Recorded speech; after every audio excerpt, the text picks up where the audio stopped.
तो हेलो दोस्तों, हम बात करते हैं चुनाव से संबंधित तथ्यवान का पार्ट 4 है। मध्य प्रदेश में इस बार रिकॉर्ड तोड़ वोटिंग हुई। ठीक है, सबसे इससे पहले माना जाता था कि 2018 में सर्वाधिक चुनाव हुआ, लेकिन मध्य प्रदेश में रिकॉर्ड 77.15% मतदान हुआ। इस बार भारतीय जनता पार्टी को 48.55% तथा भारतीय कांग्रेस पार्टी को 40% मत प्राप्त हुए। विधानसभा 2018 में 75.63% मत हुआ, जबकि 2023 के चुनाव में मतदाताओं ने रिकॉर्ड ही तोड़ दिया। 77.15% मतदान किया, जो 2018 की तुलना में 1.52% अधिक रहा। कई अखबारों में तो कहा जाता है कि 2023 में 2.10% अधिक मतदान हुआ 2018 की तुलना में। प्रदेश में कुल मतदान में पुरुष मतदाताओं का 78.21% एवं महिला मतदाताओं का 76.3% योगदान रहा। सर्वाधिक मतदान कहाँ हुआ? तो सर्वाधिक मतदान सिवनी जिले तथा न्यूनतम मतदान अलीराजपुर जिले में हुआ, जबकि 19.10% के साथ सर्वाधिक मतदान वाली विधानसभा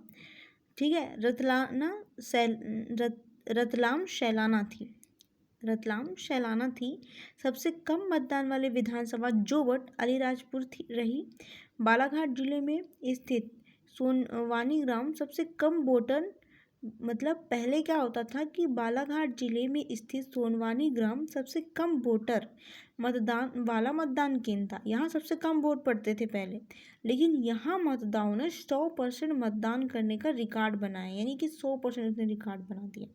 ठीक है, अब बात करते हैं 2023 में कैसी स्थिति रही। 15 विधानसभा में और 16 विधानसभा में स्थिति क्या रही। भारतीय जनता पार्टी 109 सीट मिली 2018 में, 109 सीट, और 30 सितंबर 2023 उपचुनाव के बाद 127, और 3 दिसंबर जब फाइनल हुआ 16 विधानसभा सीट में तो 163 सीट। अब बात करते हैं कांग्रेस पार्टी की। तो इंडियन नेशनल कांग्रेस की 114 सीट, जो कि 2018 में भारतीय जनता पार्टी से ज़्यादा थी।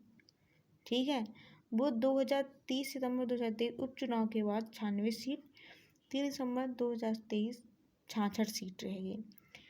बहुजन समाजवादी पार्टी जो 2018 में 2 सीट थी, और 23 सितंबर 2023 उपचुनाव के बाद भी इसकी 2 सीट रही, लेकिन 3 दिसंबर में ख़त्म।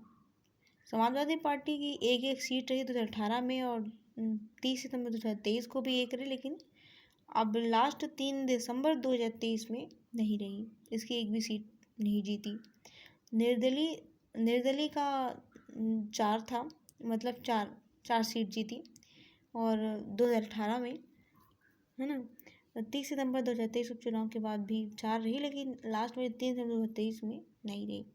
भारत आदिवासी पार्टी जो 2018 और 23 सितंबर 2023 के चुनाव में नहीं थी, लेकिन 3 दिसंबर 2023 में एक सीट इनकी जीती। ठीक है, अब थोड़ी बहुत बात करते हैं विधानसभा अध्यक्ष के बारे में, चुनाव से ही संबंधित है। हम जिस तरह बात करते हैं कि प्रोटेम स्पीकर जो होता है, प्रोटेम स्पीकर का संविधान में स्पष्ट रूप से उल्लेख नहीं है, लेकिन अनुच्छेद 180 में थोड़ा तो वर्णन है ना। उसी तरह विधानसभा अध्यक्ष का संविधान का अनुच्छेद 178 में वर्णन है। विधानसभा के अध्यक्ष तथा उपाध्यक्ष की नियुक्ति के संबंध में प्रावधान करता है कौन? अनुच्छेद 178। विधानसभा अध्यक्ष को नवनिर्वाचित विधायकों द्वारा चुना जाता है, यानी कि जो विधानसभा अध्यक्ष होता है वह अध्यक्ष के रूप में शपथ नहीं लेता, वह एक सामान्य विधायक के रूप में शपथ लेता है। विधानसभा अध्यक्ष विधानसभा के उपाध्यक्ष को अपना त्यागपत्र देकर अपने पद से मुक्त हो जाता है। विधानसभा का कार्यकाल समाप्त होने पर, यानी कि विधानसभा कार्यकाल 5 वर्ष का है, तो उसका कार्यकाल समाप्त होने पर विधानसभा अध्यक्ष का भी कार्यकाल समाप्त हो जाता है।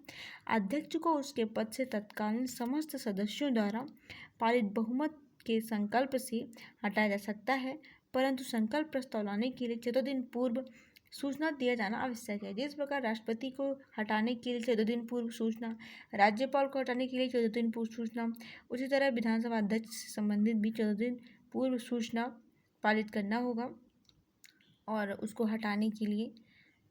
ओके, धन्यवाद। तो दोस्तों चुनाव से संबंधित ये हमारे तथ्य थे।